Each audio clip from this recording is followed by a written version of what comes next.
Now let's get into reaction mechanisms. A reaction mechanism is a sequence of steps that describes the pathway from the reactants to the products. These individual steps are known as elementary reactions or elementary steps. These elementary reactions describe individual molecular events, typically molecular collisions. This is distinct from the overall reaction, the types of chemical reactions you've encountered in chemistry so far, that describes the stoichiometry of the sum of all the individual elementary steps. The latter only shows the reactants and final products, not any of the steps in between. Let's look at the reaction between nitrogen dioxide and carbon monoxide. Experiments suggest that this takes place in two elementary steps. In the first, two molecules of NO2 collide and react to form one molecule of NO and another molecule of NO3. That's nitrogen trioxide, a neutral gaseous molecule, not a nitrate ion, which would have a negative charge.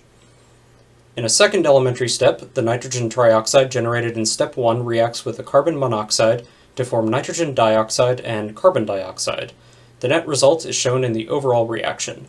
1 nitrogen dioxide plus 1 carbon monoxide combine to form 1 nitrogen monoxide and 1 carbon dioxide. On a molecular level, each elementary step corresponds to molecular collisions between the reactants in that step. The resulting molecules then separate, potentially going on to collide with other molecules in a later step. Looking at the two steps, we can see that NO3 is generated in the first elementary step and consumed in the second step. The net result is that it does not appear in the overall reaction. Any substance formed in one reaction step and later consumed, not appearing in the overall process, is known as a reactive intermediate or just an intermediate. These elementary reactions can be classified as to their molecularity, or how many molecules or atoms appear on the reactant side of the elementary chemical equation. For instance, the decomposition of ozone, O3, shown here, starts with a unimolecular reaction. The only reactant in this elementary step is a single O3 molecule. The second step in the decomposition reaction of ozone provides an example of a bimolecular reaction. One molecule of O3 reacts with an oxygen atom produced in the previous step, producing two regular oxygen molecules. The two reactants, O3 and O, make this a bimolecular step. Higher molecularity reactions are also possible.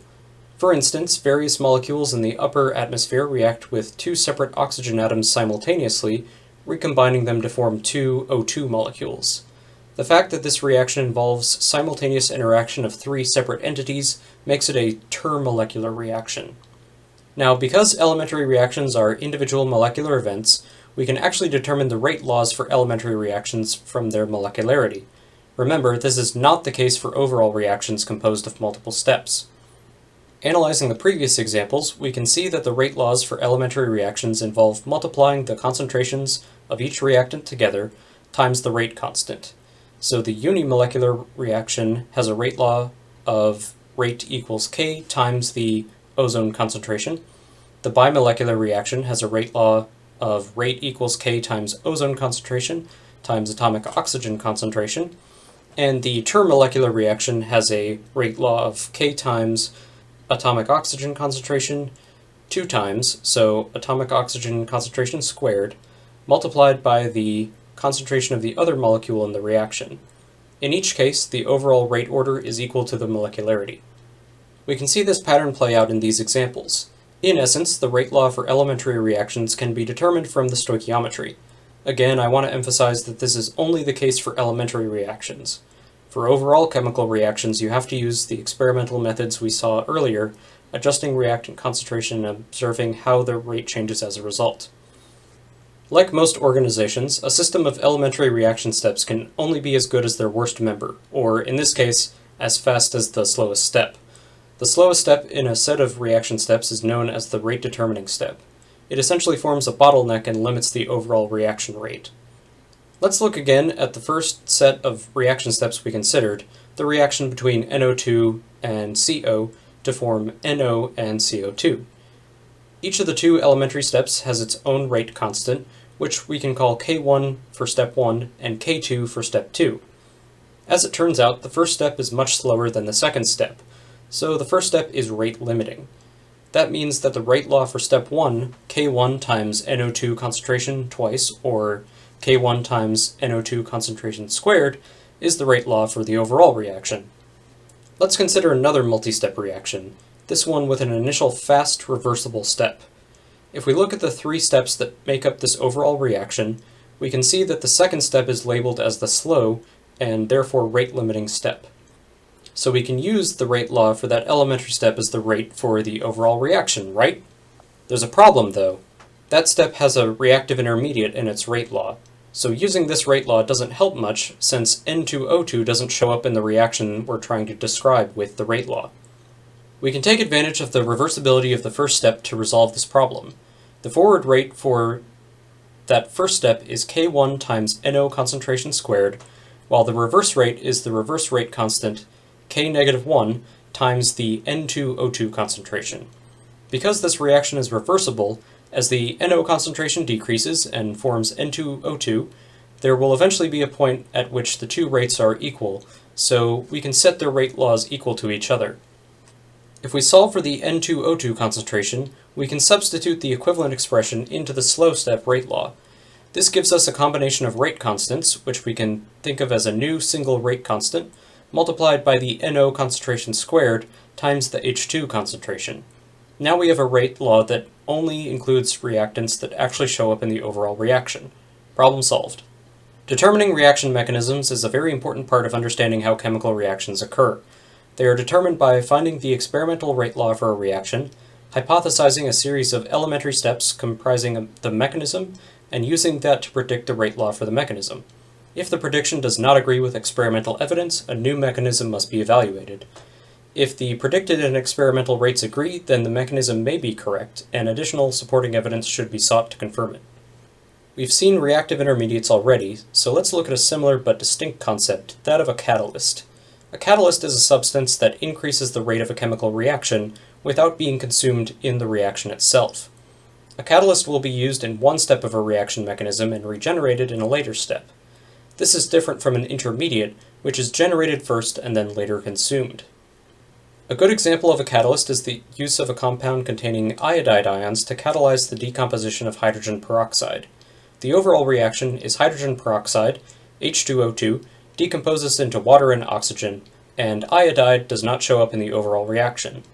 In the first elementary step, hydrogen peroxide reacts with an iodide ion to form water and a hypoiodide ion. This hypoiodide ion is an intermediate as it goes on to react with more hydrogen peroxide, forming more water, oxygen, and regenerating the iodide ion. A catalyst, by definition, affects the rate law, and therefore must be involved in the rate determining step. That being the case, it will also usually show up in the rate law itself. Hydrogen peroxide will slowly decompose on its own, but iodide ions greatly accelerate the process. This can be shown in a demonstration sometimes called elephant toothpaste, an example of which can be seen here. The oxygen gas produced as a product of this decomposition is formed so quickly that it causes the solution to create a large amount of foam, which often escapes its container. How do catalysts affect the reaction rate in energetic terms? Because the reactants, hydrogen peroxide, and products, water and oxygen, are the same whether hydrogen peroxide decomposes on its own or if it decomposes when catalyzed by iodide ions, the energy difference between reactants and products does not change if a reaction is catalyzed. In other words, a catalyst does not cause a reaction to become more energetically favorable. This is true for all catalyzed reactions, not just this particular example. What a catalyst does do is create a different reaction pathway with lower activation energy. The catalyzed pathway is shown on the left and the uncatalyzed pathway on the right. The activation energy is clearly lower for the catalyzed pathway. Also, remember how there were two steps in the catalyzed process? You can see the two steps in the catalyzed pathway in the form of two peaks between reactants and products. Both of these steps have an activation energy associated with them, but only the higher of the two activation energies is significant. If you have enough energy to reach the highest transition state peak, it will be more than enough to overcome any lower energy transition states. We can infer that the first step has a higher activation energy because it is the rate-limiting, slower step. One final topic to wrap up catalysts. A catalyst can be either homogeneous or heterogeneous. A homogeneous catalyst exists in the same phase as the reactants.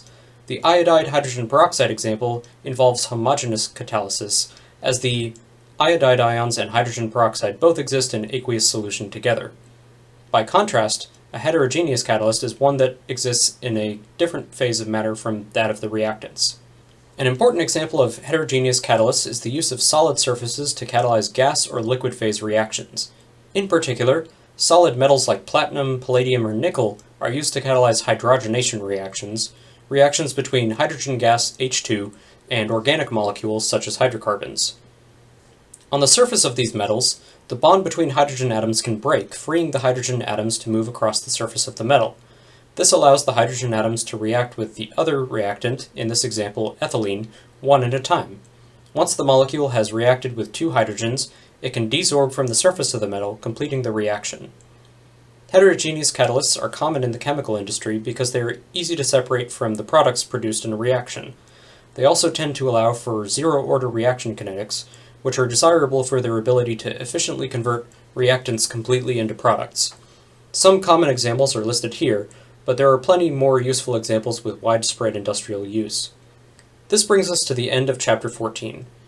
Make sure you also watch the videos for Chapter 20 this week, and let me know if you have any questions after viewing them or doing the homework problems. Stay safe, everyone.